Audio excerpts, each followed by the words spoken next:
IPL 2026 season సరికొత్త రికార్డులకు, అనూహ్య మలుపులకు వేదికగా మారుతోంది. ఈ క్రమంలో చెన్నైలోని ప్రతిష్టాత్మక ఎంఏ చిదంబరం స్టేడియం వేదికగా జరిగిన చెన్నై సూపర్ కింగ్స్ మరియు కోల్కతా నైట్ రైడర్స్ మధ్య 22వ మ్యాచ్ అభిమానులకు ఒక వింత అనుభూతిని మిగిల్చింది. ఈ సీజన్లో అత్యంత నీరసంగా సాగిన మ్యాచ్ ఏదైనా ఉందంటే అది ఖచ్చితంగా ఇదేనని చెప్పక తప్పదు. ఆట ఆరంభం నుండి చివరి వరకు నత్తనడకన సాగడమే కాకుండా, కోల్కతా బ్యాటర్లు తాము ఎన్ని అవకాశాలు వచ్చినా ఓడిపోయి తీరుతామని పంతం పట్టినట్టుగా వ్యవహరించారు. సీఎస్కే ఫీల్డర్లు వరుసగా క్యాచ్లు జారవిడిచి ప్రత్యర్థికి ఎన్ని లైఫ్ లైన్లు ఇచ్చినా, కేకేఆర్ బ్యాటర్లు మాత్రం ఓటమిని ముద్దాడటంలో పీహెచ్డీ చేసినట్టుగా విఫలమయ్యారు. చివరికి సీఎస్కే జట్టు అటు బౌలింగ్, ఇటు బ్యాటింగ్లో రాణించి 32 పరుగుల తేడాతో కోల్కతాను చిత్తుగా ఓడించింది. ఈ విజయంతో సీఎస్కే పాయింట్ల పట్టికలో ముంబైని వెనక్కి నెట్టి 8వ స్థానానికి ఎగబాకగా, కోల్కతా 5 మ్యాచ్ల్లోనూ ఒక్క విజయం కూడా నమోదు చేయకుండా 10వ స్థానంలో తిష్టవేసింది. ఐపీఎల్ చరిత్రలోనే మొదటి 5 మ్యాచ్ల్లో ఒక్క విజయం కూడా సాధించని చెత్త రికార్డును కేకేఆర్ తన ఖాతాలో వేసుకుంది. ఈ పోరులో మొదట టాస్ గెలిచిన కోల్కతా కెప్టెన్ అజింక్య రహానే ఫీల్డింగ్ ఎంచుకున్నాడు. దీంతో బ్యాటింగ్కు దిగిన చెన్నై సూపర్ కింగ్స్ ఇన్నింగ్స్లో ఒకవైపు పరుగుల వరద పారుతుంటే, మరోవైపు కెప్టెన్ రుతురాజ్ గైక్వాడ్ ఫామ్ మాత్రం అమావాస్య చీకటిని తలపిస్తోంది. ఈ సీజన్లో వరుసగా విఫలమవుతున్న గైక్వాడ్ ఈ మ్యాచ్లోనూ కేవలం 7 పరుగులకే పెవిలియన్ చేరి అభిమానులను నిరాశపరిచాడు.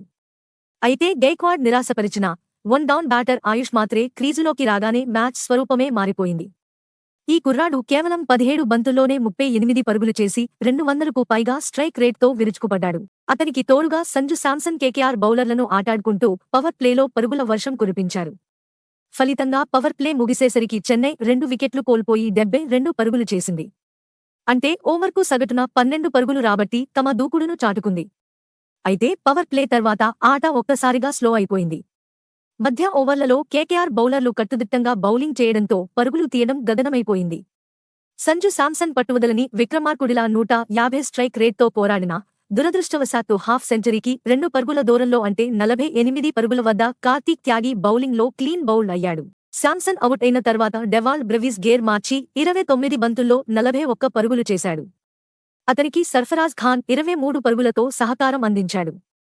వీరిద్దరూ కలిసి స్కోర్ బోర్డును 160 దాటించారు. అయితే డెత్ ఓవర్లలో సీఎస్కే హిట్టర్లు శివం దూబే, జమీ ఓవర్టన్ కేవలం 100 స్ట్రైక్ రేట్తో మాత్రమే ఆడటంతో ఆశించిన మేర పరుగులు రాలేదు.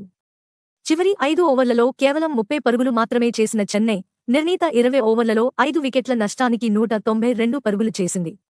విశేషమేమిటంటే చెన్నై జట్టులో ఒక్కరు కూడా హాఫ్ సెంచరీ చేయలేదు. అయినా భారీ స్కోర్ సాధించిన జాబితాలో ఇది వారికి రెండో అత్యధిక స్కోరు. కోల్కతా బౌలర్లలో సునీల్ నరేన్ అత్యంత పొదుపుగా బౌలింగ్ చేసి 1 వికెట్ పడగొట్టగా, కార్తీక్ త్యాగి 2 వికెట్లు తీశాడు. 193 పరుగుల భారీ లక్ష్యంతో బరిలోకి దిగిన కోల్కతాకు ఆరంభంలోనే ఎదురుదెబ్బ తగిలింది. ఓపెనింగ్ జోడీని మార్చి ఫిన్ అలెన్ను బరిలోకి దింపినా ఫలితం లేకపోయింది.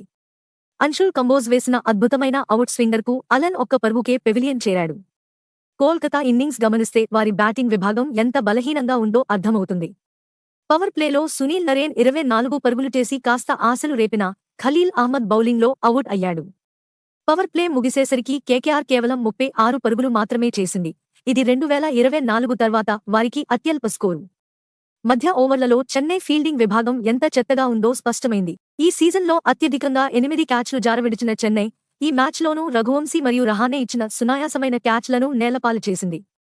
అయితే ఇన్ని అవకాశాలు ఇచ్చినా కేకేఆర్ వాటిని వాడుకోలేకపోయింది.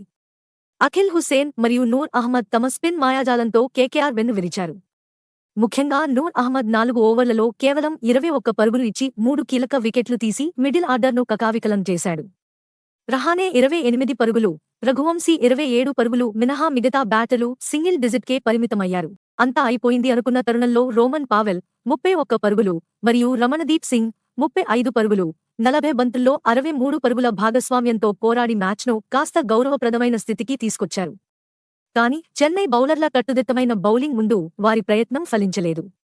కోల్కతా నిర్ణీత 20 ఓవర్లలో 7 వికెట్ల నష్టానికి 160 పరుగులు మాత్రమే చేసి 32 పరుగుల తేడాతో ఓటమిని మూటగట్టుకుంది. వర్షం కారణంగా దక్కిన ఆ ఒక్క పాయింట్ తప్ప కేకేఆర్ ఖాతాలో ఇప్పటివరకు గెలుపు అనేదే లేదు. దీంతో వారి ప్లే ఆఫ్స్ అవకాశాలు పూర్తిగా సంక్లిష్టమయ్యాయి. ఇప్పటి నుండి ప్రతి మ్యాచ్ గెలిస్తేనే వారికి అవకాశం ఉంటుంది. మరోవైపు వరుసగా రెండో విజయం సాధించిన సీఎస్కే మళ్లీ గాడిలో పడింది. కేకేఆర్ అభిమానులకు మాత్రం ఈ సీజన్ ఒక పీడకలగా మారబోతోందనే సంకేతాలు ఈ మ్యాచ్తో స్పష్టమయ్యాయి. బ్యాటింగ్ విభాగంలో క్వాలిటీ బౌలింగ్ను ఆడలేకపోవడం, నిలకడ లేకపోవడం వారి కొంపముంచుతోంది. రాబోయే మ్యాచ్ల్లోనైనా కోల్కతా పుంజుకుంటుందో లేదో వేచి చూడాలి. ఈ వీడియో మీకు నచ్చితే లైక్ చేయండి మరియు షేర్ చేయండి. మరిన్ని క్రికెట్ అప్డేట్స్ కోసం మా ఛానల్ను సబ్స్క్రైబ్ చేయండి.